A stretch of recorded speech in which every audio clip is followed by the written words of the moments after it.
हम आपका झंडा उठाए, आप नेता बने, आप कुर्सी बैठो, हमारा आदमी नीचे बैठा, काय का बैठे भाई, काय का बैठे? हमारा आदमी कुर्सी पे बैठेगा, हमारा आदमी बैठेगा कुर्सी पे। जब तक हम लोग नहीं समझ पाए थे हमारे लोग लोकतंत्र को, तब तक आपके पीछे लग थे। अब अगर कोई बात होगी तो बराबरी की बात होगी, हिस्सेदारी की बात होगी, इसके अलावा कोई बात नहीं होगी। मेरी बात को आप याद रखें, हिस्सेदारी की बात होगी, बराबरी की बात होगी। मेरा काम मनुवादियों को बजाना, ढपली बजाना नहीं। ये काम तो हमारा कोई भी कार्यकर्ता कर लेगा। मेरा काम है इस देश में मनुवाद, अंधविश्वास, पाखंडवाद, सामंतवाद का इलाज करना। इस नोट को देखो, इसका जो एक्चुअल वजन है उससे 3-4 गुना वजन है इसमें। कैसे बढ़ा पता है आपको? हमारे लोगों के पसीने से। ये हजारों मजदूरों के हाथ से निकल के आ रहा था। और ये देखो, ये सिक्के, इनको कमाने में मेरे लोगों को सर से पैर तक पसीना आया होगा। देखो, ये किसी गाँव में इकट्ठा करके, ये हीरे हैं मेरे लिए, ये मेरी माओ ने भेजे, मेरी बहनों ने भेजे, सर पे ईंट उठा के, खेती करके इसलिए भेजे कि मैं इन पैसों से बड़े बड़े राजनीतिक दलों का मुकाबला करके सांसद बन जाऊं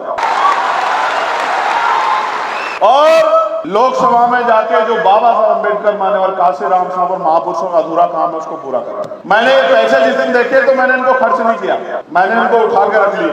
इसलिए रख लिए कि मुझे याद रहे कि मैं किन के नोटों से और किन के वोटों से सांसद बना। सभी संतों, गुरुओं और महान पुरुषों को नमन करता। महामानव तथागत युग से लेकर जगत गुरु सतगुरु रविदास जी महाराज, भगवान वाल्मीकि महाराज, गुरु नानक देव, संत कबीर, गुरु घासीदास जी, संत गाडगे जी महाराज, नारायणा गुरु और बाकी उन संतों को भगवान महावीर जैन, जिन्होंने भारत में सामाजिक, आर्थिक, राजनीतिक परिवर्तन के लिए आंदोलन चलाए हैं, उन सबको नमन करता। आधुनिक भारत में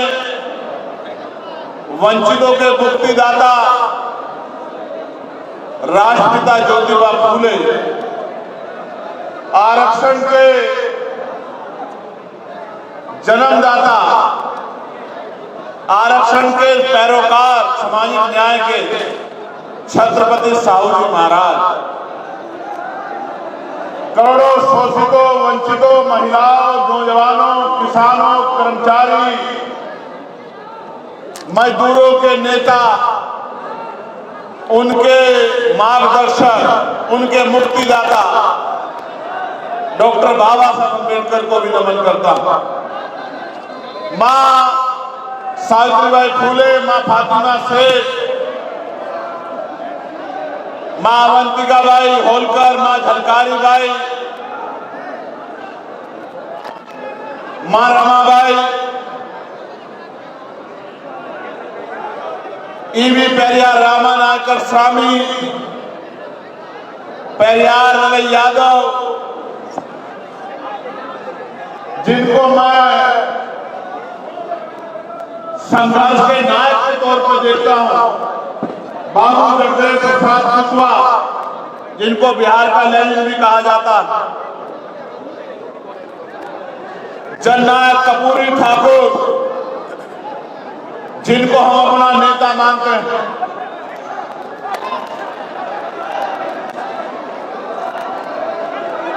महामना रामसु वर्मा, चौधरी महाराज सिंह भारती, बाबू शिवदयाल चौरसिया, संत रामलीला प्रजापति, बर्मानंद लोधी जी,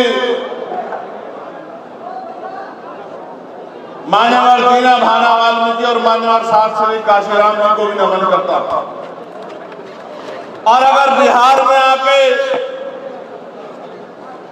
श्रद्धेय बाबू जगजीवन राम को भी आप याद नहीं करते तो ये एक बहुत बड़ा धोखा हो जाएगा। तो मैं बाबू जगजीवन राम साहब को भी नमन करता, उनको भी याद करता,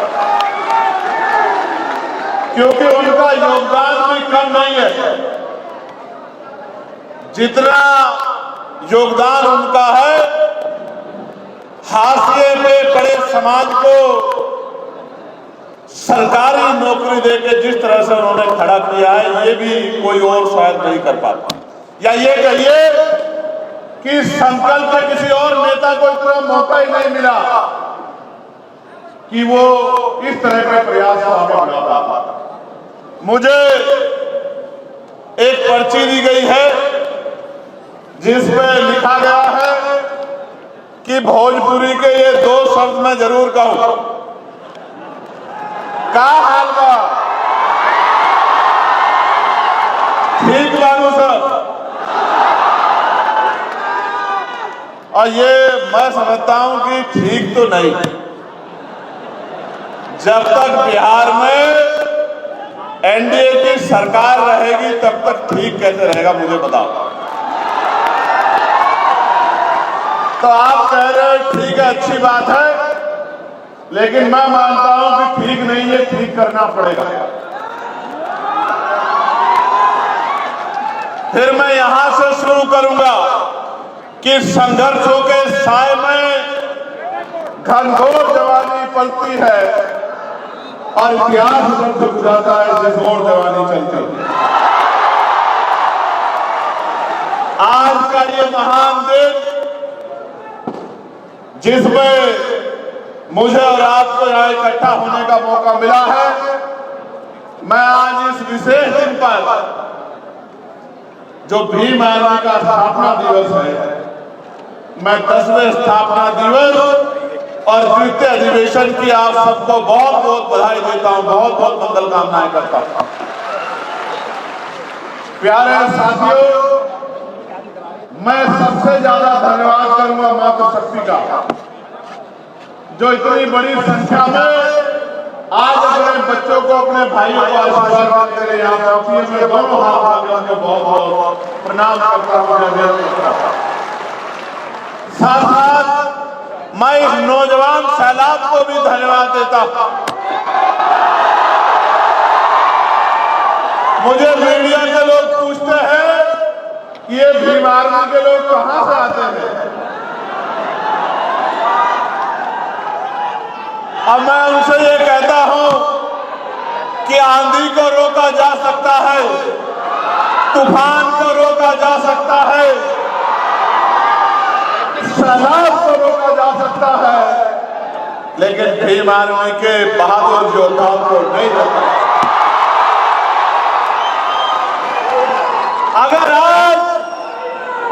अगर आज मैं यहां खड़ा हूं और बिहार की धरती पे खड़ा होकर बोल रहा हूं, अगर आज मैं लोकसभा का भारत की सबसे बड़ी पंचायत का मेंबर हूं, उसका श्रेय अगर किसी को जाता है तो भीम आर्मी के बहादुर साथियों को जाता है।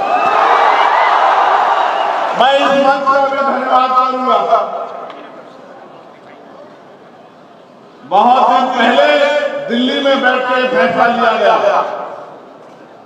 सीनियर टीम ने मुझसे कहा कि आपको बोध गया जाना है, बोध गया को मुक्त कराना है, बोध गया की शक्ति, बोध गया की ताकत को बौद्धिस्टों के हाथ में देना। तो मैंने इनसे कहा कि एक बड़े आंदोलन की जरूरत है, और ये तय हुआ कि जून में 12 मई को एक बड़ा आयोजन होगा और दिन लाखों लोगों को लेके हमें बोध गया पहुंचना। लेकिन फिर देश में वार आ गई। हमारा देश, पहलगाम का हमला हमारे लोगों पर हुआ। बताया गया कि धर्म पूछ के मारा गया, और ये किसी भी कीमत पर बर्दाश्त करने योग्य नहीं था। इसलिए वो परमिशन कैंसिल कर दी गई, वो कार्यक्रम कैंसिल कर दिया गया। और बाद में जब ये लग रहा था, मीडिया ने तो ऐसा माहौल बनाया कि ऐसा लगा कि पाकिस्तान नक्सल से ही खत्म हो जाए। मैं मैं धन्यवाद दूंगा भारत की महान मीडिया को, बहुत बहुत धन्यवाद। जो काम सरकार नहीं कर पाए आपने टीवी चैनल के माध्यम से कर दिया। इस्लामाबाद पहुंच गए हैं, रावलपिंडी पहुंच गए हैं, कराची पहुंच गए हैं। वहां के जो आर्मी चीफ थे असद मुनीर, अगर थोड़ी देर और उनको मौका मिल जाता तो शायद असद मुनीर को पाकिस्तान छोड़ने निकल जाता। मैंने भी अपने साथियों को फोन किया कि भाई सिचुएशन नहीं है, कश्मीर में तो प्लॉट मिलेगा या मिलेगा, लेकिन पाकिस्तान को जरूर जाना। शेड्यूल ट्राइब पेपर में जिन लोगों को जमीन नहीं है उनको जमीन भी दिलाने का काम हम लोग करें। मीडिया के चैनल पे बैठे एक्सपर्टों ने तो इस तरह का माहौल बनाया, ऐसा लगा कि यहां से घुस गए हैं, सूत्रों द्वारा पता लगा यहां से घुस गए हैं। मैं ये कहता हूं कि अगर वॉर भी ना हो, क्योंकि वॉर किसी देश के लिए अच्छी बात नहीं है, वॉर में जान जाती, आर्थिक नुकसान होता है, बंटवारे होते हैं, दूरियां पैदा होती है, लेकिन अगर मीडिया का बस चले तो ये वॉर करवा दे। इसलिए उस दिन मैंने महान मीडिया के आगे प्रणाम किया और ये तय किया कि इनकी सारी बातों पे भरोसा नहीं करना। प्यारे साथियों, आज हम ये अधिवेशन जो मैंने आपको विषय बताया कि 12 मई को जो कार्यक्रम होना था वो नहीं हो पाया क्योंकि वॉर जैसी सिचुएशन बन गई थी, तो सीनियर कमेटी ने तय किया कि हम लोग अधिवेशन बिहार में करेंगे। और पूरी कमेटी, क्योंकि हमारे यहाँ लोकतंत्र है, पूरी कमेटी ने डिसाइड किया तो हम लोगों ने इस बात को माना कि अधिवेशन बिहार में होगा और अधिवेशन बिहार के भी बोधगया में होगा। लेकिन फिर से बोधगया में इतना बड़ा हॉल नहीं मिला क्योंकि अधिवेशन खुले में नहीं हो सकता, अधिवेशन तो हॉल में ही होता, कोई हॉल नहीं मिला इतना बड़ा और फिर परमिशन को भी दिक्कत हुई। तो मैं सबसे पहले धन्यवाद दूंगा बिहार की पूरी टीम को, भाई हमारे ज्योति जी को, भाई जौहर साहब को, रितेश जी को, रामेश्वर प्रधान जी को और मेरे प्यारे भाई कमल सिंह वालिया जी को, जिन्होंने लंबे समय तक यहाँ रह के मेहनत करके इस अधिवेशन को सफल कराने का काम किया। और मैं अपने भीम आर्मी के प्रदेशों के नेतृत्व को भी धन्यवाद देता हूं, भाई हिमांशु जी को, भाई सुधीर जी को, भाई राजेंद्र जी को, भाई अनिल जी को, भाई सुनील बैरसिया जी को, जिन्होंने यहां पहुंचकर अपनी जिम्मेदारी को निर्वहन करने का काम किया। किस तरह से कार्यक्रम सफल हो इसमें उसने पूरी ताकत लगाई। कुछ लोगों को बोलने का मौका नहीं मिला, कुलदीप जी को नहीं मिला, समय कमी का, लेकिन मैं उनका धन्यवाद करता हूं। और मैं देश भर से चल के आए, किसी प्रदेश से 4 लोग, किसी से 6 लोग, किसी से 10 लोग, जो थोड़े थोड़े 10% लोग देश भर से आए हैं, चाहे वो मध्य प्रदेश से हमारे भीम आर्मी आजाद समाज पार्टी के नेता हो, चाहे हमारे बंगाल के नेता हो, चाहे हमारे झारखंड के नेता हो, चाहे हमारे उत्तर प्रदेश के सीनियर नेता हो, उत्तर प्रदेश से तो बहुत सारे लोग दिख रहे हैं, चाहे हमारे उत्तराखंड के साथी हो, चाहे हमारे महाराष्ट्र के साथी हो, और चाहे असम के साथी हों, उत्तराखंड के साथी हों, छत्तीसगढ़ के साथी हों, तमाम हमारे साथियों ने जो अपनी जिम्मेदारी को यहाँ लाकर अपनी लीडरशिप का जो प्रदर्शन किया है, इसके लिए मैं इनकी भी बहुत बहुत प्रशंसा करता हूँ। हमारे लीडरशिप के साथियों को धन्यवाद देता हूँ, महिला का भी धन्यवाद देता हूँ, और अशोक जी, तोमर साहब, रविंद्र भाटी जी और मेरे बड़े भाई हमारे भीम आर्मी के राष्ट्रीय अध्यक्ष विनय सिंह जी का भी मैं बहुत बहुत धन्यवाद करता हूं। मैं ये भी कह सकता हूं कि अगर विनय भाई नहीं होते तो भीम आर्मी का कारवा इतना मजबूत नहीं हो पाता। मैं इस बात को बड़े पूरे दिल से कहता हूं, क्योंकि व्यक्ति के कार्य की कदर होनी चाहिए। मैं मीडिया बंधुओं का भी धन्यवाद देता हूं। प्यारे साथियों, मैं भीम आर्मी के विषय में कुछ चीजें आपके सामने रखना चाहता हूं। भीम आर्मी कहां बनी, कैसे बनी, इस पर मैं चर्चा नहीं करना चाहता, क्योंकि मोस्टली चीजें आप लोग जानते हैं जो लोग काम करते हैं। लेकिन अगर पूरे भारत में कोई ऐसा संगठन है जिसमें schedule caste, schedule tribe, backward minority, मुसलमान, जैन, सिख, बौद्ध, ईसाई, अगर इनकी संयुक्त लीडरशिप किसी के पास है, बने बनाए संगठन में अगर किसी ने लीडरशिप करने का मौका दिया, नेतृत्व दिया है, तो ये अगर किसी ने काम किया है तो भीम आर्मी भारत एकता मिशन के साथ है। हमारे यहाँ जो अमर ज्योति जी हमारे नेता नेतृत्व करते हैं, वहीं राजस्थान में जितेंद्र अठवाल साहब नेतृत्व करते हैं। ये बात मैं क्यों कह रहा हूं? क्योंकि आपको पता होना चाहिए कि एक ऐसा संगठन और एक ऐसे समय में बना है 2014 में, जब देश के अंदर भारतीय जनता पार्टी की सरकार हुकूमत पे आई और भारतीय संविधान पे खतरा मंडरा रहा था। मैं जो बात कह रहा हूं चैलेंज के साथ कह रहा हूं, संविधान को हाथ में पकड़ने वाला कोई व्यक्ति नहीं था, एक भी व्यक्ति नहीं था। दलितों पे, पिछड़ों पे, मुसलमानों पे जुल्म होता था, बहन बेटियों के साथ रेप हत्या होती थी, मारकर लटकाया जाता था, राजस्थान के लोग जुल्म जाते अन्याय अत्याचार होता था, किसानों के साथ, नौजवानों के साथ, पहलवानों के साथ, कर्मचारियों के साथ। और बड़े बड़े नेता डर के क्या तो एनडीए में घुस गए या राजनीति को कमजोर करके पीछे बैठ गए।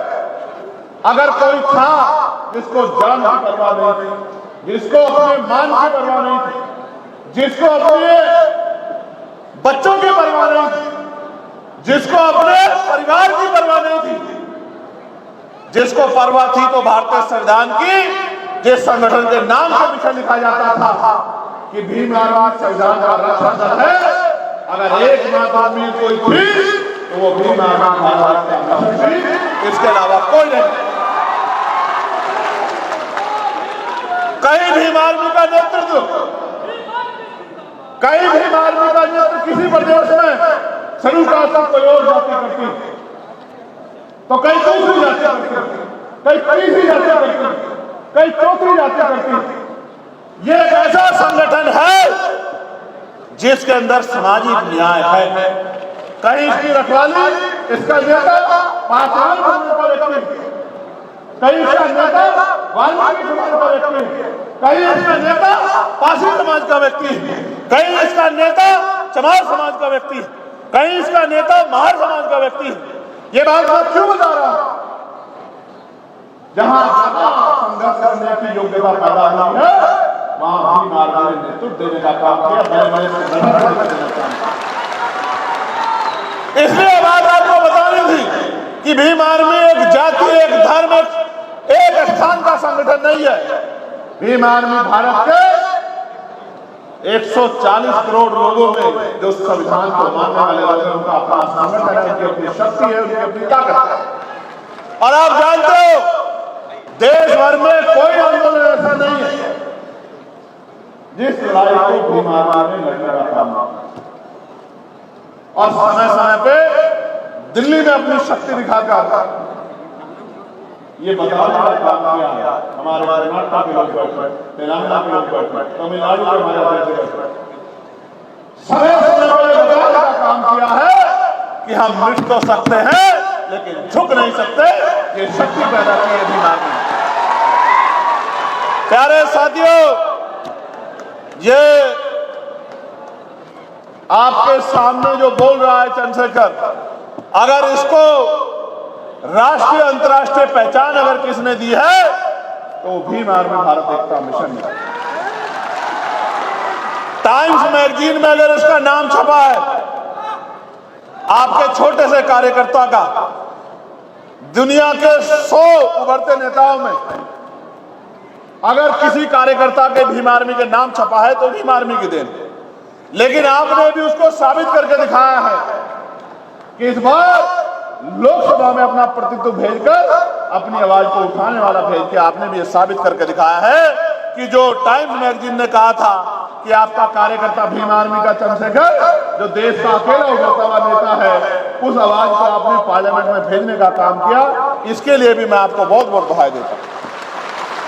हमारे नगीना के लोग भी यहाँ हैं, दोनों हाथ उठा के नगीना के लोगों का धन्यवाद कीजिए एक बार जरा। बोलो धन्यवाद नगीना। मैं तो चाहता था एक हमारे पत्रकार मित्र यहां से लड़ रहे थे, आप उनको भी लोकसभा भेज देते, लेकिन आप भेज नहीं पाए। तो लोकसभा नहीं भेज पाए तो विधानसभा भेज देना। प्यारे साथियों, मुझे आपसे बहुत जरूरी बातें करनी है। ये फूल मेरे आपके बीच में कांटे तो नहीं बन रहे? नीचे वालों को दिख रहा हूं ना? ये फूल हट सकते हैं क्या भाई? आपके मेरे बीच में कोई नहीं आना चाहिए। आराम से फूल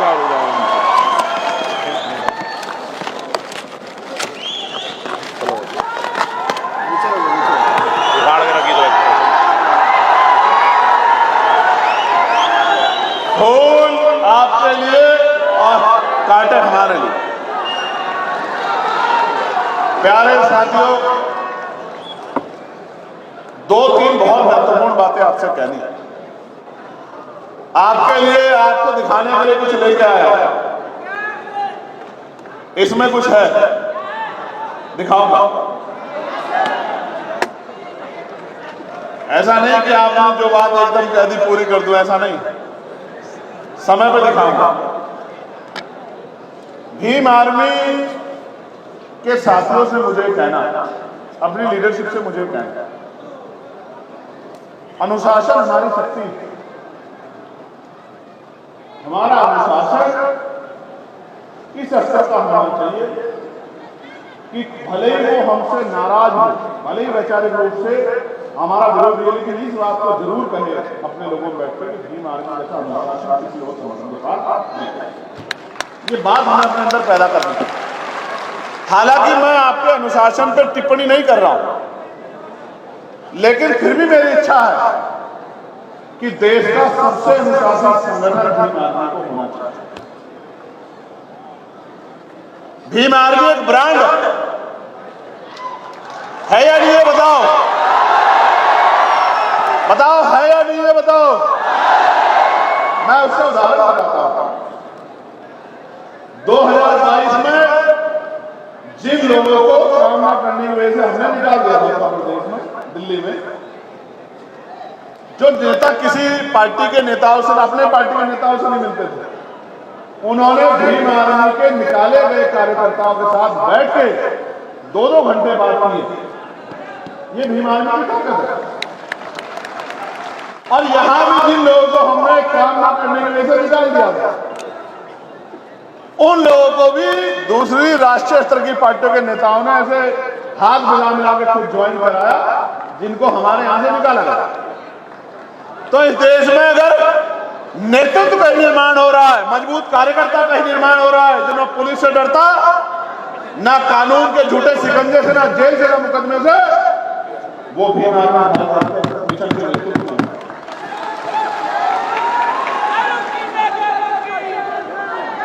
मैं बीएसएफ के साथियों को भी धन्यवाद देता हूं। ये पकड़ लाना इनसे, ये पकड़ लाना कोई जाके बीएसएफ। हाँ, डपली ले लो, नारा मत लगाना।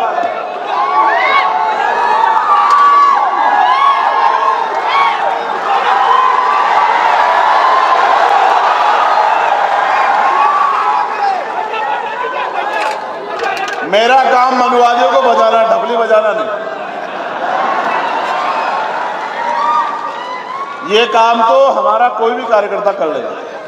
मेरा काम है इस देश में मनुवाद, अंधविश्वास, पाखंडवाद, सामंतवाद, पूंजीवाद और गरीबों की बहन बेटियों की तरफ जो आंख उठाते हैं उनका इलाज करना। प्यारे साथियों, आज आपसे 10वें साल में कुछ मांग रहा हूं, दोगे नहीं दोगे बताओ? तो जिस कार्यकर्ता को जो काम दे दिया है, चाहे आंधी आए, तूफान आए, बरसात आए, अपने काम को सबसे पहले पूरा करना है। ये शक्ति का निर्माण अपने अंदर करना है। हम किसी जाति के खिलाफ नहीं है, धर्म के खिलाफ नहीं है, हम उस व्यवस्था के खिलाफ है जो ऊंच नीच की बात करती है, जो भेदभाव की बात करती है। हम किसी पार्टी के विरोधी नहीं है, हम विचार के विरोधी थे। हमारे महापुरुषों ने जो विचारधारा हमें दी है, उस विचारधारा के समर्थक है, उस विचारधारा के जो खिलाफ, जो संविधान के खिलाफ है, वो व्यक्ति हो, पार्टी हो, उसके खिलाफ, जो मानवता के खिलाफ है, बंधुत्व के खिलाफ है, भाईचारा के खिलाफ है, महिलाओं के अधिकारों के खिलाफ है, महिलाओं के सशक्तिकरण के खिलाफ है, किसानों, कमजोरों, हक वंचित समाज के तरक्की के खिलाफ है, उनके खिलाफ है। सीधी बात है, बिल्कुल सीधी बात है। मैंने जो स्पष्ट कहा आज फिर दोहरा रहा हूं, हम ना किसी पार्टी के खिलाफ है, ना व्यक्ति के खिलाफ है। हमारी लड़ाई विचारधारा की है और जब तक हम में आखिरी सांस रहेगा, हमारे शरीर में लहू का आखिरी कतरा रहेगा, तब तक हम लोग इस विचारधारा को चलाते रहेंगे। आंदोलन कम रहे या ज्यादा हो जाए। अभी जौहर आजाद जी ने बहुत शानदार बात कही कि हम रहे ना रहें। मैं ये ऐलान से कह रहा हूं, हम रहे ना रहें, लेकिन हम इस संगठन को जब तक हम में लहू का आखिरी कतरा रहेगा, इतनी शक्ति देते रहेंगे कि ये संगठन सैकड़ों साल में, हजारों साल इस देश की राजनीति में, इस देश की व्यवस्था में अजर अमर रहेगा। इस बात का हम लोग विश्वास दिलाते हैं। और मैं एक चीज और घोषणा इस बार इस मंच से करना चाहता हूं, भीम आर्मी में हर कोई व्यक्ति आगे बढ़ सकता है। जो आज ग्राम पंचायत का सदस्य है वो जिले का सदस्य बन सकता है, जिले का अध्यक्ष भी बन सकता है, प्रदेश का अध्यक्ष भी बन सकता है, राष्ट्रीय अध्यक्ष भी बन सकता है। भीम आर्मी में ऐसा नहीं कोई भी है, ना मैं, ना अध्यक्ष जी, ना महासचिव साहब, ना और कोई साहब, ना और कोई साहब, कि हमारे आने वाली पीढ़ियां इसमें अध्यक्ष या किसी महत्वपूर्ण पद पर रहेगी। अगर हमारे बच्चों को भी काम करना है तो वो भी भीम आर्मी के सामान्य सदस्य बनकर काम करेंगे। इस बात का मैं आपको वचन देता हूं। यह ऐसा संगठन नहीं होगा कि जिसमें पीढ़ियां एक ही परिवार के लोग आगे बढ़ते रहेंगे। ऐसा कोई संकल्प, ऐसा कोई कॉन्स्टिट्यूशन हमने इस संगठन का नहीं लिखा। हमने इस संगठन का एक ही कॉन्स्टिट्यूशन लिखा है कि यहां आदमी की मेहनत, उसका संघर्ष, उसका समर्पण, उसका अनुशासन, उसकी शक्ति है। और ये उदाहरण है, अनिल जी गवाह है, जितेंद्र साहब गवाह है, बहुत सारे, सुनील बैरसिया जी गवाह है, बहुत सारे लोग गवाह हैं कि जो अपने यहाँ विधानसभा के मेंबर रहे होंगे, विधानसभा के सदस्य रहे होंगे, विधानसभा अध्यक्ष रहे होंगे, जिले के अध्यक्ष रहे होंगे, वो अपने अपने प्रदेशों में अध्यक्ष भी रहे हैं और राष्ट्रीय कोर कमेटी के मेंबर भी हैं, राष्ट्रीय पदाधिकारी भी हैं। ये किसी छिपा हुआ नहीं है, ये सत्य है। ये भीम आर्मी का कार्यकाल इस बात का उदाहरण है। आप देख सकते हो, संघर्ष के बलबूते जो आदमी विधानसभा का अध्यक्ष था वो आज राष्ट्रीय कमेटी का मेंबर है, राष्ट्रीय पदाधिकारी है। ये दिया है भीम आर्मी। तो साथियों, मैं आपसे यही मांगना चाहता हूं कि ये सामाजिक परिवर्तन का कारवां रुकना नहीं चाहिए। हम रहे ना रहे, कारवां चलता रहना चाहिए, कारवां आगे बढ़ना चाहिए, कारवां मजबूत होना चाहिए। और अगर सच में मुझसे प्यार करते हो तो घर से निकलो और बिखरे हुए बहुजन समाज में भाईचारा पैदा करने का काम, मानवता के सिपाही बनो, अपने टूटे हुए भाइयों को गले लगाओ। जिन महापुरुषों के नाम मैंने लिए उनके संघर्ष को पढ़ो। मैं बिहार की बात करता हूं, बाबू जगजीवन राम, बाबू जगदेव प्रसाद कुशवाहा, जननायक कर्पूरी ठाकुर, और मैं राजनीतिक वो हो सकता है, लेकिन मैं रामविलास पासवान जी के जो आज इस दुनिया में नहीं, मैं उनके काम को भी हम टिप्पणी नहीं कर सकते। उन्होंने भी बहुत कुछ करके दिखाया है। अगर मंडल कमीशन में किसी का योगदान है तो रामविलास पासवान जी को छोड़ा नहीं जा सकता। मान्यवर काशीराम साहब के साथ साथ श्रद्धेय रामविलास पासवान जी ने भी बहुत बड़ा संघर्ष किया है, इस बात को नकारा नहीं जा सकता। वो अलग बात है कि आज उनके बेटे उसी दल के साथ खड़े हैं जिस दल ने पिछड़ों के अधिकारों को रोकने के लिए एडी चोटी का घेरा लगाया। वो अलग बात है, ये बात हमें समझनी पड़ेगी। और ये बात भी समझनी पड़ेगी, रानी के पेट से राजा नहीं तैयार हो गए। यहां अमर ज्योति जैसे सिपाही भी आपके बीच में बैठे हुए हैं। नेता जनता बनाती है, नेता रानी के पेट से नहीं बनता। जितनी ताकत आपने दूसरों को दी है, अमर ज्योति को दे देना। डंडा और झंडा इतना मजबूत है, वारे न्यारे हो जाएंगे। इस बात का आप याद रखें। मैं आपको इशारे से कह रहा हूं, समझदारी के लिए कह रहा हूं, इसलिए कह रहा हूं कि समझदार बनो। मैं बिहार की बात करूंगा मेरे भाई। बिहार हर तीसरे दिन खबर आती है शेड्यूल कास्ट की बच्ची को रेप करके 8 साल की, 12 साल की, 15 साल की जला दिया, मार दिया। मैं भी आता हूं लगातार बिहार। पहला चुनाव आजाद समाज पार्टी ने बिहार में लड़ा। मैं लगातार आता हूं। ज्योति के साथ अन्याय हुआ दरभंगा, छोटी बहन ज्योति, मैं आंदोलन हुआ,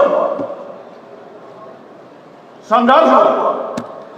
एक बड़े अधिकारी ने कहा, सर ये आदमी सांसद जी का बड़ा खास है, गिरफ्तारी नहीं होगी सर। एक बड़े पॉलिटिकल पार्टी के नेता ने कहा, चंद्रशेखर भाई कोई कार्रवाई नहीं होगी। हम आईजी ऑफिस में, कोविड का समय था, छू नहीं रहा था कोई किसी को, छू नहीं रहा था। बाप बेटे को देखना नहीं चाह रहा था। हम आईजी से मिले और हमने आईजी कहा कि 20 दिन आपके, 21वां दिन हमारा। अगर 20 दिन में गिरफ्तारी नहीं तो 21वें दिन 21वें दिन जो होगा उसका जिम्मेदार आप होंगे। 18वें दिन गिरफ्तारी हुई। जो कहते थे कि सांसद जी का खास है, गिरफ्तारी नहीं होगी। आप विश्वास करो, 18वें दिन गिरफ्तारी हुई और आईजी साहब ने फोन करके मुझसे बताया कि भाई गिरफ्तारी हो गई, आपको कोई आंदोलन नहीं मिलेगा। ये एक मामला नहीं है, ऐसे सैकड़ों मामले हैं जिसमें भीम आर्मी के लोगों ने न्याय दिलाने के लिए संघर्ष किया। कोई आंदोलन देश भर में ऐसा नहीं होता जिसमें बिहार अपना भाग आ लेता। कोई बंद बुलाया जाए, कुछ भी बुलाया जाए, सबसे पहले पटना में भीम आर्मी के बहादुर नौजवान खड़े होते हैं, बंद में अपना योगदान देते। और ये बात मैं बिहार की इसलिए कर रहा हूं कि आज हम बिहार की धरती पे हैं।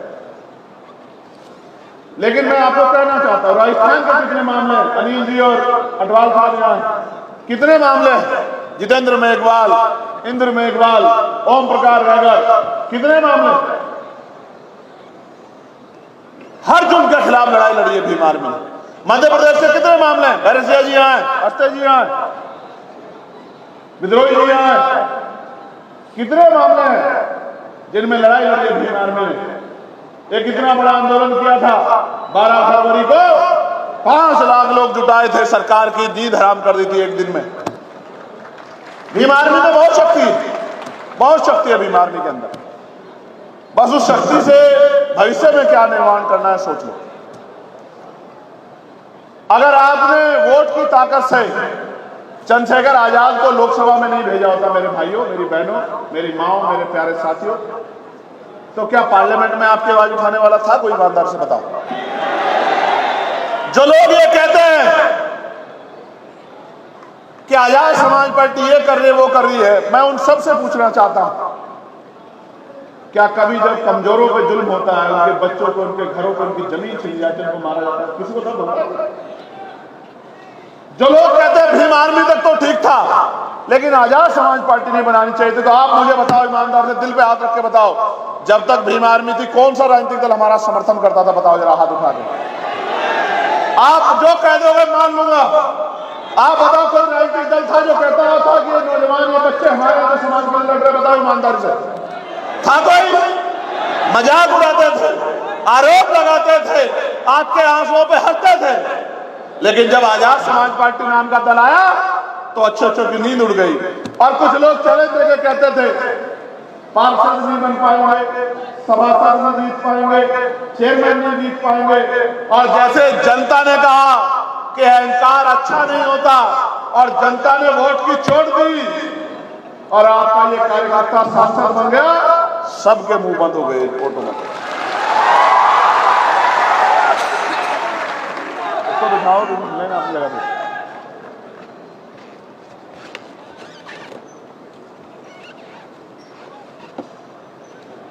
दो 2020 में यहां चुनाव हुआ, अमर ज्योति जी गवाए, राणे प्रधान जी गवाए, अमर तोमर साहब गवाए। एक सियासी दल ने हमसे कहा कि हम अलायंस करेंगे, बात कर ली सारी, और आखिरी मौके पे धोखा दिया। क्यों दे दिया? क्योंकि उनको लगता है कि ये गुलाम है, ये इसको हराने के लिए हमें वोट करेंगे, उसको हराने के लिए हमें वोट करेंगे, अपनी जान बचाने के लिए हमें वोट करेंगे, ये उनको लगता है। आप किसी को ताकत दे दो और आपके पास ताकत नहीं होगी। सांसद तो विपक्ष के बहुत सारे हैं, अगर आपका सांसद नहीं होता, बताओ कोई आपकी आवाज उठाता क्या? बताओ, जोर से उठाता क्या? उत्तर प्रदेश में भी हमने मिलकर लड़ने की बात कही। उत्तर प्रदेश से भी एक पार्टी ने हमसे वादा किया, आखिरी टाइम में हमारे पास में चुनाव हुआ, हमने सब पे भरोसा किया और उन्होंने सबने पूरी कोशिश की कि इस संगठन पे, इस पार्टी के आरोप लग जाए कि ये फलानी की बी टीम है, इसकी बी टीम है, उसकी बी टीम है।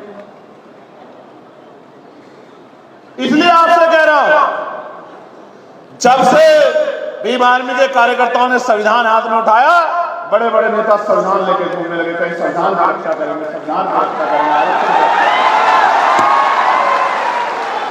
ये भीम आर्मी की देन है। अगर आज किसी पर जुल्म होता है तो विपक्ष के दौड़े दौड़े भागते हैं कि हम पहले पहुंच जाए, हम पहले पहुंच जाए, हम पहले पहुंच जाए, फोटो खिंचवा ले। ये भीम आर्मी की देन है। कोई नहीं कहता था किसी के मरे में, किसी की तकलीफ में। बहुत सारी पार्टियों ने तो बैन लगा दिया था, किसी के दुख सुख में नहीं जाना है। ये भीम आर्मी की देन है।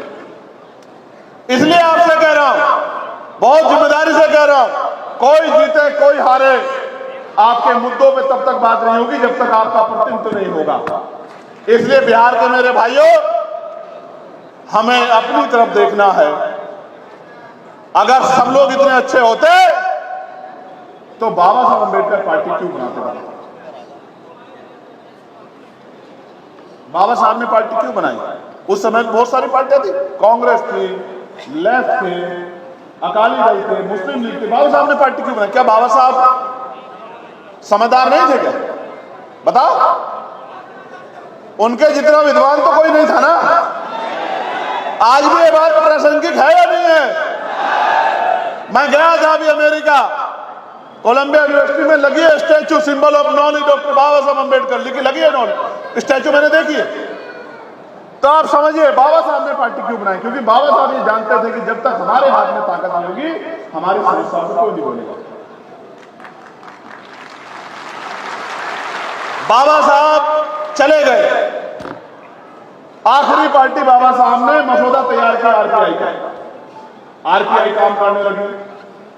लेकिन आरपीआई के जरिए बहुत बड़ी शक्ति नहीं बनी राजनीतिक हमारी।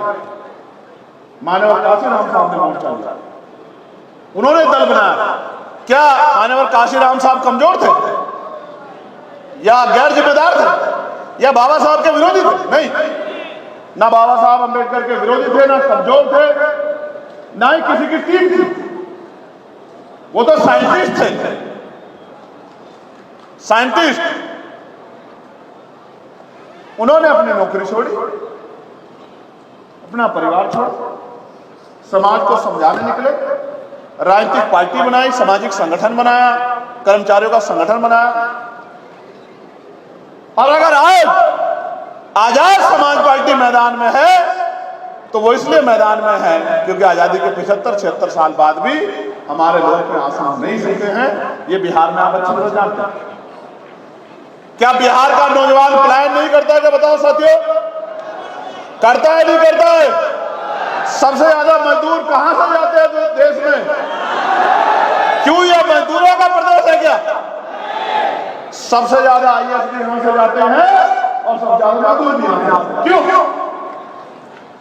इसलिए जाते हैं क्योंकि यहां की सरकारों को फर्क नहीं पड़ता। और ये किसी एक पार्टी की बात नहीं है, इससे पहले भी सरकारें रही, सबके लिए कह रहा हूं, सबके राज्य में पलायन हुआ। और मैंने तो कोरोना काल देखा है, हिमांशु जी बैठे हैं, महेश जी बैठे हैं, मेरे आज भी याद है दिल्ली में जब कोरोना काल था तो मजदूरों को निकाला गया था, बस स्टैंड पे जगह नहीं थी, रेलवे लाइन बंद थी, रेल नहीं चल रही थी। किसी सरकार पे या यहाँ की हो या दिल्ली की, आपको भट्टा भेजने के लिए रेल की व्यवस्था नहीं थी जो आज पूर्ण व्यवस्था निकाल था। हमने तो अपनी आंखों से देखा, इधर से डंडा मारती थी पुलिस, उधर भाग जाते थे, उधर से डंडा मारते इधर को भाग जाते थे। कोई पुल के नीचे को जाता था सड़े गले पानी में, भूखे प्यासे, जो कुछ हमसे बनता था हम लोग कोशिश करते थे, देते थे कि भाई खाओ, क्योंकि हमारे अपने लोग हैं, हमें दर्द होता है, मजदूर है, हमें तकलीफ होती है उनके आंसुओं से। कोई अपने बच्चे को बैग पे लटका के पैदल पैदल आ रहा है, कोई ट्रेन के आगे आके मर गया, कोई प्यास से मर गया, कोई पूछने वाला नहीं था। ये जिंदगी है मजदूरों की। और आप देखो इन वर्गों में 80% मजदूर है आज भी। बिहार में मैं गया हूं, जब बाढ़ आती है 3 महीने किस तरह के हालात होते हैं। क्या ऐसा हो गया है? एक तरफ हम चांद पे चले गए, मंगल की तस्वीरें भेज रहे हैं, दूसरी तरफ हम बिहार में बाढ़। क्यों? क्योंकि बाढ़ का नाम तो हर साल पैसा आता है, आपदा के नाम पे उस पैसे से अपने घर भरे जाते हैं। ये सबके सामने मैं आपको बहुत जिम्मेदारी से कह रहा हूं, कुछ दिखाना चाहता हूं आपको, देखना चाहते हैं, देखना चाहते हो, जब आप दोनों हाथ उठाओगे तभी दिखाऊंगा। ये महिलाओं के हाथ नहीं उठे तो इसलिए मैं नहीं दिखा रहा हूं भाई। अच्छा उठ गए, उठ गए। आपको हीरे दिखाता हूं, हीरे देखने, ऐसा ना हीरे देख के ईडी वाले आ जाए, इनकम टैक्स वाले आ जाए,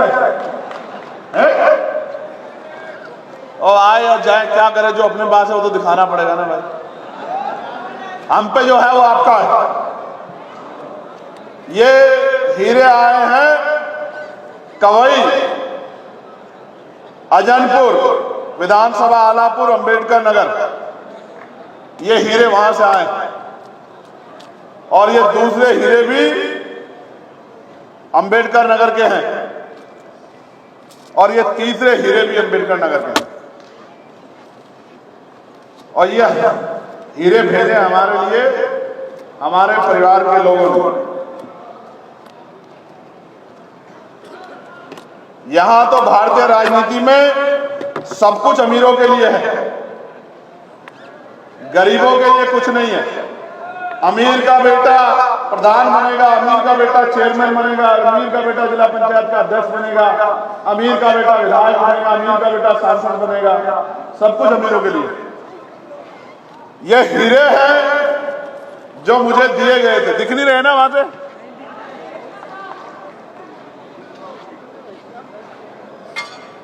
देखो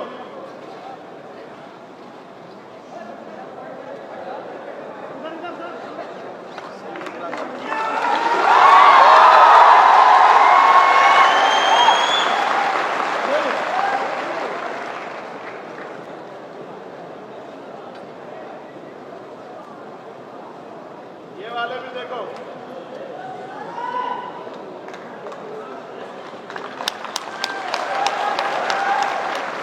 ये क्यों दिखा रहा हूं पता है आपको? मैं बताता हूं ये हीरे कहां से आए, कब आए। ये हीरे आए तब जब मैं चुनाव लड़ रहा था लोकसभा का, अंबेडकर नगर के लोगों ने भेजे। ये देखो, इस नोट को देखो, इसका जो एक्चुअल वजन है उससे 3-4 गुना वजन है इसमें। कैसे बढ़ा पता है आपको? हमारे लोगों के पसीने से। ये हजारों मजदूरों के हाथ से निकल के आ रहा था। और ये देखो ये सिक्के, इनको कमाने में मेरे लोगों को सर से पैर तक पसीना आया होगा। देखो ये किसी गांव में इकट्ठा करके, ये देखो कितने प्यार से 1-1 रुपए के सिक्के, 2-2 रुपए के सिक्के भेजे मेरे लिए। ये हीरे, ये देखो, दिखे कैमरे वाला, दिखाओ भाई, दिखे नहीं दिखे? ये हीरे हैं मेरे लिए। ये मेरी माओ ने भेजे, मेरी बहनों ने भेजे, सर पे ईंट उठा के, खेती करके इसलिए भेजे कि मैं इन पैसों से बड़े बड़े राजनीतिक दलों का मुकाबला करके सांसद बन जाऊंगा।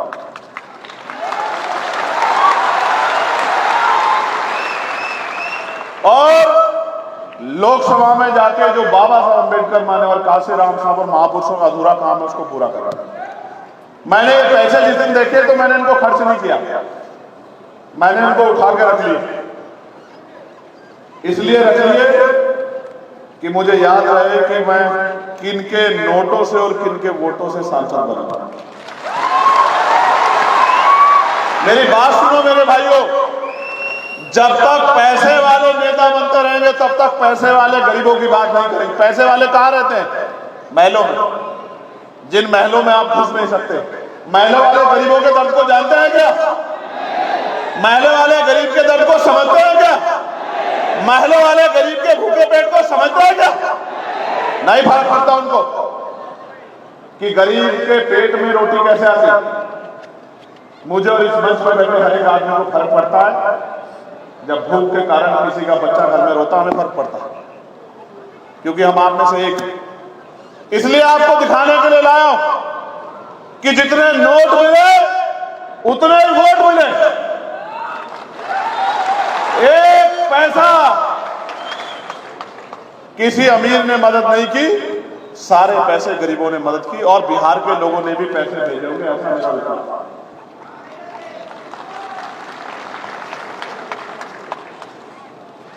जौहर साहब, अमर ज्योति साहब, हिमांशु साहब, कासिम साहब, कमल साहब, तोमर साहब, रामे प्रधान जी, दूसरे कमल बराड़ा जी, इस पीछे वाली टीम में बहुत सारे ऐसे साथी बैठे, अडवाल साहब, माननीय राष्ट्रीय अध्यक्ष जी, सब लोगों ने, रविंद्र भाटी जी, अपना घर नहीं देखा कहीं नहीं। और मैं धन्यवाद दूंगा जोर भाई का, सुल्तान भाई का और कासिम भाई का। क्यों?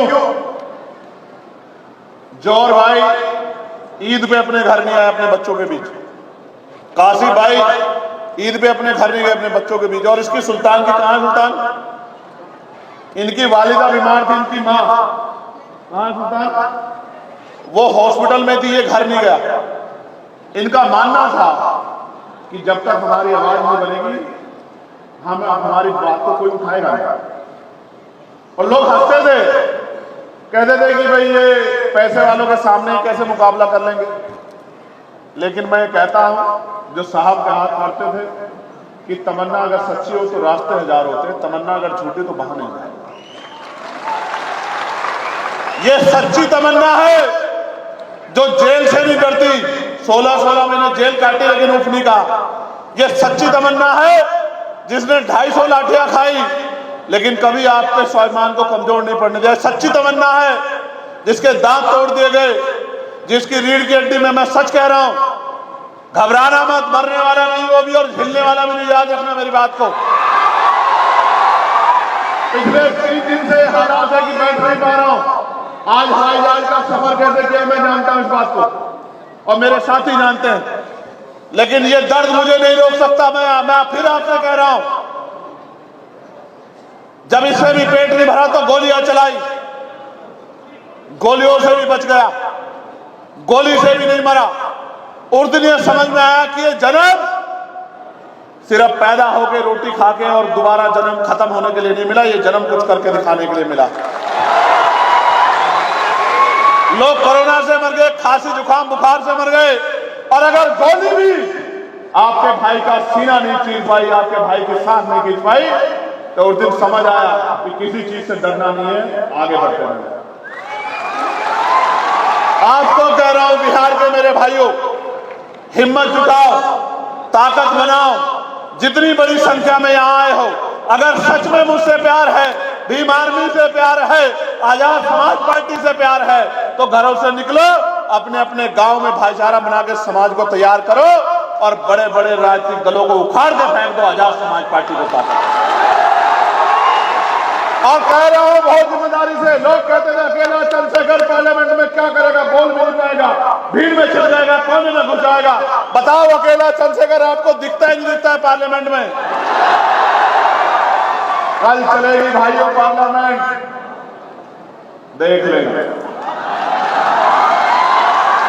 अगर 543 में आपका अकेला सांसद नहीं दिखाई दिया, तब कहना कि भाई हमने जो वोट दे के ताकत बनाई थी वो कमजोर रह गई। इसलिए आपसे कह रहा हूं कि 543 में एक बनाया, यहां 243 है। मेहनत करके अपने इतने लोग जिता लो कि असेंबली में आपकी लड़ाई लड़ सकते। और लड़ाई कैसे लड़ी जाती है ये तो मैं इनको सिखा ही रहा हूं पार्लियामेंट में, लेकिन असेंबली में पूरे बिहार को सिखाएंगे कि लड़ाई कैसे लड़ी जाती है। आप ये सोचो, जो जेल से नहीं डरते, जो मुकदमों से नहीं डरते, जो लाठी से नहीं डरते, जो गोली से नहीं डरते, उनसे ज्यादा आपकी लड़ाई लड़ने का जज्बा किसके अंदर हो सकता है? सोचो। जहां एक तरफ लोग सीबीआई से डर जाते हैं, ईडी से डर जाते हैं, इनकम टैक्स से डर जाते हैं, आप बताओ एसआईआर के जरिए क्या आपके वोट के अधिकार को यहां छीना जा रहा है, नहीं छीना जा रहा है? बताओ, छीना जा रहा है, छीना जा रहा है। आपको रक्षा करनी पड़ेगी अपने वोट की, आपको अपने वोट की रक्षा करनी पड़ेगी, एक एक आदमी को जागरूक करना पड़ेगा। वोट हमारा हथियार है, बाबा साहब ने हमें वोट हथियार के तौर पे दिए। इस हथियार का प्रयोग कैसे करना है ये हमें पता होना चाहिए। हम पे अगर सबसे मजबूत हथियार कोई है तो वो क्या है? वोट। इस लोकतंत्र में अगर अमीर हमारे घर तक आता है, अमीर कैसे आता है? बड़ी सी गाड़ी से चल के, और फिर हमारी छोटी सी गाड़ी गली में उतर के हमारे टूटे से मकान में, झोपड़े में आता है। क्यों आता है? क्योंकि हम बार बार वोट, जितनी वोट हमारे पास नहीं रही। ये बाबा साहब अम्बेडकर को धन्यवाद करो सब लोग कि अगर बाबा साहब अम्बेडकर वोट का अधिकार नहीं दिलाते तो ये जो अपने आप को पैसे वाले समझते हैं ये आपकी बस्तियों में घुसने नहीं आते मेरे भाइयों। आज अगर ये आते हैं, किसी को चाची कहते हैं, किसी को ताई कहते हैं, किसी को बुआ कहते हैं, किसी को बहन कहते हैं, आपके पैरों पे हाथ लगाते हैं, आपके बीच में बैठकर खाना खाते हैं, कीचड़ में घूमते हैं, इस वोट की वजह से कि ये वोट आपसे नहीं लिया। आप ये सोचो, आप इतने लंबे समय से इनको वोट देते हैं, आपका क्या बना? तो जब तक आपका कुछ नहीं बनेगा फिर करोगे क्या मेरे प्यारों? बताओ इस बार कुछ बनाओगे नहीं बनाओगे? पक्का बताओ, बनाओगे नहीं बनाओगे? और बिहार वालों एक बात और हमसे सीख लो, बिहार में आप अपनी मेहनत से बना लोगे, हम लोग भी आपके साथ आके मदद करेंगे, लेकिन उत्तर प्रदेश में इस बार हम लोग काया पलट के रखने में मेरी बात को आगे। और उत्तर प्रदेश की गूंज आप तक आ रही है नहीं आ रही है? कुछ सामाजिक संगठन, कुछ मीडिया के लोग कहते थे कि भीम आर्मी आजाद समाज पार्टी पश्चिम की पार्टी। अभी आजाद वालों ने बताया नहीं, बताया कहां की पार्टी है? बताया नहीं, बताया नहीं, बताया। चाहे विरोध में, आलोचना में लिखा हो, मीडिया ने, इसी मीडिया ने लिखा ना कि 5000 कार्यकर्ता, एक तरफ 10,000 कार्यकर्ता, एक तरफ भी, कहां से आए कार्यकर्ता? आप बताओ, आप पैसे पाए हो क्या? भूखे प्यासे मोटरसाइकिल से, रेल में, बस में अपनी मेहनत की कमाई का पैसा जुटा के जो ये इतना बड़ा जन समूह आया, ये पैसों में नहीं आया। जो पैसों में आया हाथ खड़ा कर दे। ए शंभू भाई, जरा कैमरा घुमा के देख लें, देखना कोई पैसों में तो नहीं आया। जो पैसों में आया है वो जोर से हाथ खड़ा करके दिखा दे इसे।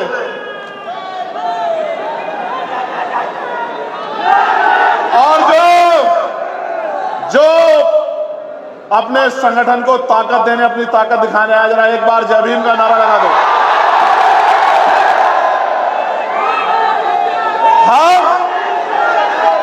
हम जो हैं, एक प्यारो सुनो सुनो रुक जाओ।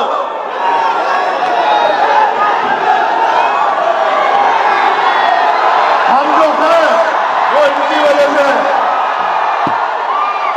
शांत हो जाओ, शांत हो जाओ। ये भी प्रदर्शन करना है, बताना है कि हम अनुशासित कितने हैं। बैठ जाओ अपने जगहों पर। इस पूरे पंडाल में हमारा व्यक्ति भी खड़ा होना चाहिए अगले 1 मिनट के अंदर, चाहे कोई जगह मिले बैठ जाओ, जमीन पे, कुर्सी पे, कहीं स्टैंड में, जहां मिल जाए बैठ। ये भी बता दो, ये भी पता लगना चाहिए, जो लोग कहते हैं कि अनुशासित नहीं है, उनको पता होना चाहिए कि ऐसा अनुशासन भी किसी के अंदर नहीं है जैसा भीम आर्मी के अंदर। एक भी नौजवान कहीं खड़ा ना रहे, बैठ जाओ। कपड़ों की परवाह मत करो, मैं जानता हूं मेरे प्यारो, कपड़े वपड़े कोई अहमियत नहीं रखते आपके लिए। मीडिया के लोग रहे, पुलिस के लोग रहे, मंच पे भी जो है वही बैठ जाओ, सभी के लिए उधर जो मंच पे है वो भी, जो जमीन पे है वो भी।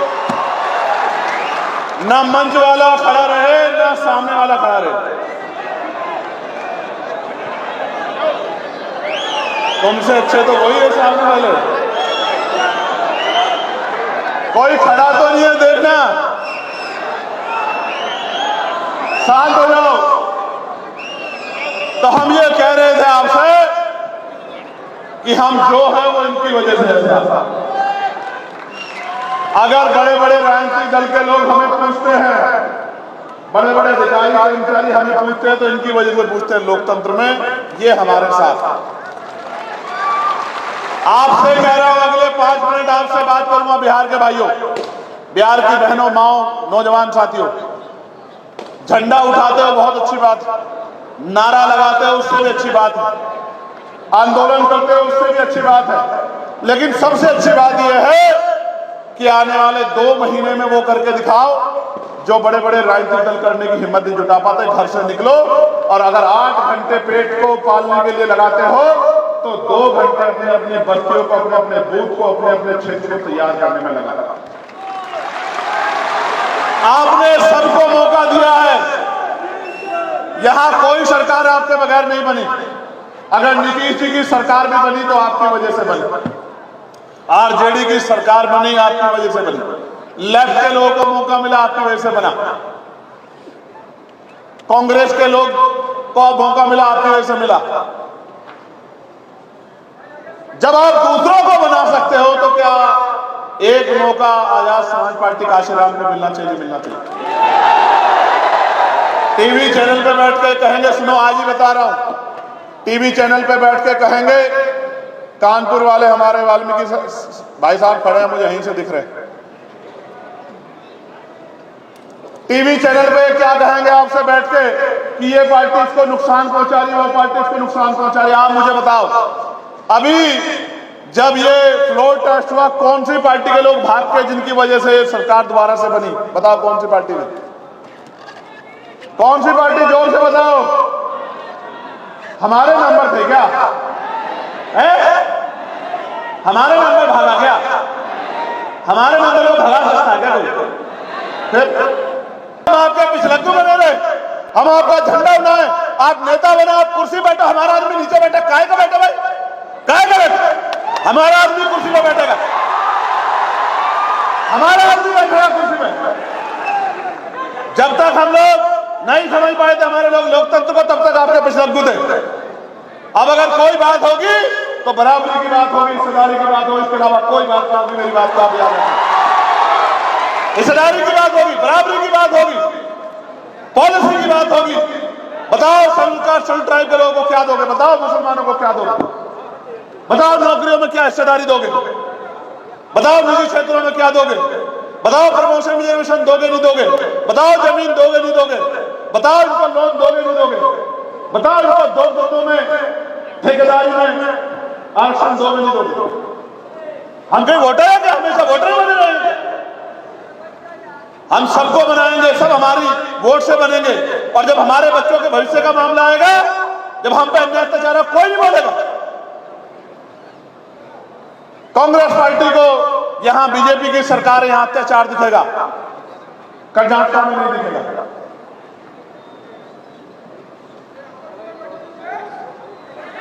मेरी किसी से लड़ाई नहीं है। लोकतंत्र में लड़ाई का मतलब ही नहीं बनता है। लोकतंत्र बहुमत का शासन, जिसके साथ लोग हैं उसी को मौका मिलेगा। हमारी सीधी बात यह है, हम थे सबसे पहले शख्स, बिहार के साथियों, हम थे जो नीतीश जी के पास गए, जिन्होंने कहा कि आपको महागठबंधन बनाना चाहिए सर, आपको ये दल, ये गठबंधन छोड़ के आपको इधर आके इस गठबंधन का नेतृत्व करना चाहिए, आपको महागठबंधन बनाना चाहिए और उत्तर ये भारत में 2024 का तख्ता पलट करना चाहिए। हम थे जो राजा साहब गवाह, हम गए थे, हम गए उनके पास, हमने कहा करेंगे, देखेंगे, ये करेंगे, वो करेंगे। और जब महागठबंधन में मौका नहीं मिला, मनचाही नहीं हुई, तो इधर आ गए। कौन किसकी बीटी में, कौन किसका एजेंडा है, सब जानते हैं समान। मैं आपको कह रहा हूं मेरे साथियों, हिम्मत जुटा लो, ताकत बना लो। जो आज जिनके दफ्तरों में हमारे लोग सोच रहे हैं कि जाके बात कर ले, अगर आप एकजुट हो गए और आपने ताकत बना ली, वो आपके ऑफिस के बाहर ना खड़े हो तो मेरा नाम चंद्रशेखर आजाद नहीं, याद रखना। और अगर आपने मेरी बात में पहरा देकर बिहार में कर लिया, ठीक है, बहुत अच्छी बात है, वरना उत्तर प्रदेश में हम आपको दिखाएंगे, आप इतनी मेहनत से दिखाएंगे। जो अपने आप को बड़े बड़े दल समझते हैं, वो आपकी पार्टी के दफ्तर के बाहर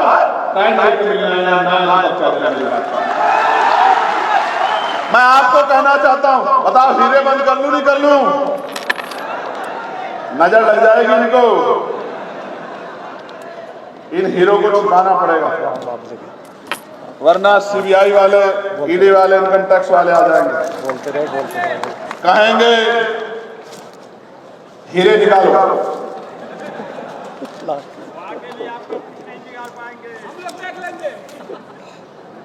जानते नहीं है, जानते बांध नहीं, बांध देना दे, बहुत मेहनत की कमाई।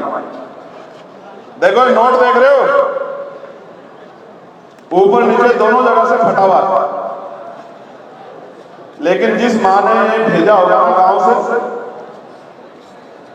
उसने कितने अपमान के घूट सहे होंगे अपनी मेहनत करते हुए, इस बात का आइडिया मुझे और आपको नहीं। देखो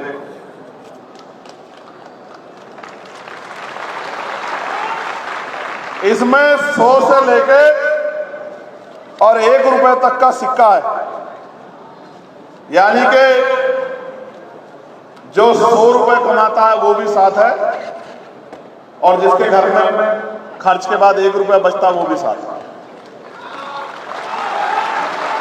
अगर मेरी बात नहीं मानोगे तो चुनाव के बाद फिर मुझे फोन करोगे, भैया मार दिया, भैया जला दिया, भैया लूट लिया, भैया ये हो गया, भैया वो हो गया, भैया आ जाओ, भैया ये कर दो, भैया वो कर दो। ऐसी नौबत मत आने देना मेरे यहाँ। मुझे तो अगर मेरे खून का एक एक कतरा मांगोगे तो दे दूंगा। आज कह रहा हूं, किसी को भरोसा ना हो तो यहीं चेक कर लो। अगर उठ कह दिया खून के नाम पे, तब तो कह देना कि चंद्रशेखर आजाद जबान पे फिर गया। लेकिन आज आपको कह रहा हूं, ताकत नहीं बनाओगे, अपनी वोट से कामयाबी नहीं प्राप्त करोगे तो क्या होगा पता है? फिर रेप होगा, हत्या होगा, लूट होगी, भर्तियों में घोटाले होंगे, नौकरी नहीं मिलेगी, रोजगार नहीं मिलेगा, जमीन नहीं मिलेगी, मार पड़ेगी। फिर कहोगे चंद्रशेखर भाई आ जाओ। आज मैं आपको कहने आया हूं, मैं आपसे मांगने आया हूं, फिर कल आप कहोगे। जब हम समझ गए हैं तो हम ये काम आज से क्यों ना शुरू करो? बताओ मदद करोगे नहीं करोगे? दोनों हाथ उठा के बताओ, इतनी जोर से बताओ कि बाहर वालों को आवाज जानी चाहिए, और जोर से बताओ, आवाज जानी चाहिए। मदद करोगे नहीं करोगे? एक मौका चंद्रशेखर आजाद को दो। अगर वारे के न्यारे नहीं कर दिए तब आप कहना मेरी बात को। मैं आपको बहुत जिम्मेदारी से बात कह रहा हूं। क्यों? क्योंकि अगर पैसा कमाना, पैसा बचाना, गाड़ी बंगले बनाना ये लक्ष्य होता तो गोली खा के बिना सुरक्षा के नहीं घूम रहा होता आपके बीच में, समझे। मैं आपका धन्यवाद देता हूं, भीम आर्मी की पूरी स्टेट की टीम का, जिले के पदाधिकारियों का, जिले के अध्यक्षों का बहुत बहुत धन्यवाद कर देता हूं। यहाँ के नेतृत्व को सलाम करता हूं और जिन शासन ने यहाँ अपना योगदान दिया, समय दिया, आर्थिक मदद की, मैं उनको भी बहुत बहुत धन्यवाद देता हूं। और ये उम्मीद और अपेक्षा आपसे करता हूं कि आप अब रुकोगे नहीं, इस बार 2025 के विधानसभा चुनाव में अपनी ताकत बना के दिखाओगे। दिखाओगे नहीं दिखाओगे? बहुत बहुत, मेरा फोन देना, बहुत बहुत धन्यवाद। कई सारे मामले मेरे पास आए, MES अभ्यर्थी न्याय के लिए दफ्तर दफ्तर गुहार लगा रहे हैं, दफ्तर दफ्तर गुहार लगा रहे हैं। यहाँ के नेताओं को ये गुहार सुनाई नहीं दे रही है। प्यारे भाइयों, आप हमें ज्ञापन दे दो। एक बहुत महत्वपूर्ण बात कहनी है, बैठ जाओ अपनी जगह पे, वापस बैठ जाओ। बहुत महत्वपूर्ण बात याद आ गई, इसलिए फोन लिया था। जल्दी से बैठ जाओ फटाफट, 1 मिनट का समय है, 1 मिनट में वापस बैठ जाओ। दिखाओ कि आपकी अपनी शक्ति का प्रदर्शन करो।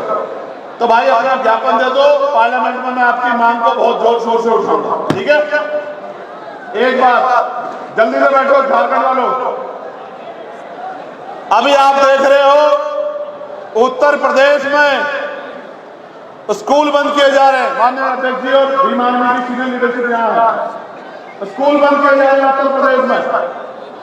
मैं आपसे भी और आपके माध्यम से केंद्रीय शिक्षा मंत्री से मांग करना चाहता हूं कि जो स्कूल सरकार बंद कर रही है, वो स्कूल सरकार भीम आर्मी को लीज पे दे दे। हमें उनसे कोई तनख्वाह नहीं चाहिए, कोई फंड नहीं चाहिए, वो स्कूल हमें लीज पर दे दे। भीम आर्मी के नौजवान को हम लोग तैयार करेंगे, वो स्कूल में पढ़ाने का काम करेगा, हमारे बच्चों के भविष्य सुधार। जितने स्कूल बंद कराए जा रहे हैं वो सारी बनी बनाई बिल्डिंग है, सरकार पर तनख्वाह देने के लिए पैसा नहीं है, बच्चे कम है। मैं गारंटी देता हूं चंद्रशेखर आजाद, बिहार से खड़े होकर कह रहा हूं, शिक्षा की नगरी पटना से, ये यहाँ बराबर में हरगोविंद साहब जी की वो जन्मस्थली यहीं बराबर में पटना साहिब, यहाँ से खड़े होकर कह रहा हूँ, भगवान बुद्ध के ज्ञान की धरती बोध गया के नजदीक से खड़े होकर कह रहा हूँ, भगवान महावीर के संघर्ष की धरती से खड़े होकर कह रहा हूँ, जितने स्कूल बंद करा रहे हो आप भी सुन लो और अपने फोन में नोट कर लो, वीडियो बनाओ, ये बात पहुंचाओ केंद्रीय मंत्री जी को टैग करके, ट्विटर पे, फेसबुक पे, कि उन तक जाए। सब फोन ऑन करो, अपने कैमरे ऑन करो, वीडियो बनाओ और इस वीडियो को ट्विटर पे टैग करके लगाओ केंद्रीय मंत्री शिक्षा मंत्री जी को, क्या नाम है उनका, धर्मेंद्र प्रधान जी को। धर्मेंद्र प्रधान जी को कैमरा ऑन करो जल्दी 30 सेकंड में और ये बात मेरी पहुंचाओ, उत्तर प्रदेश के मुख्यमंत्री जी को पहुंचाओ, मध्य प्रदेश के मुख्यमंत्री जी को पहुंचाओ, राजस्थान के मुख्यमंत्री जी को पहुंचाओ। जितने स्कूल बंद कर रहे हो सारे स्कूल भीम आर्मी को लीज पर दे दो, कोई पैसा कोई फंड नहीं चाहिए। सारे स्कूलों में भीम आर्मी के नौजवान हम लोग कैडर तैयार कर देंगे, पढ़ाने का काम करेंगे, आपके स्कूल से बेहतर शिक्षा दिलाने का काम करेंगे आपसे वाला। मगर स्कूल मत करो मंत्री जी, क्योंकि एक स्कूल से स्कूल नहीं बंद होगा, गरीबों के, किसानों के, मजदूरों का भविष्य बंद हो जाएगा। इससे मत करो और अगर ऐसे नहीं मानोगे तो आंदोलन से मानोगे। बहुत जल्द, चिंता मत करो, इतना बड़ा आंदोलन करेंगे कि स्कूल बंद होना हो, स्कूल सपने में जरूर आएंगे आपके। बहुत बहुत धन्यवाद। जय भीम, जय भारत।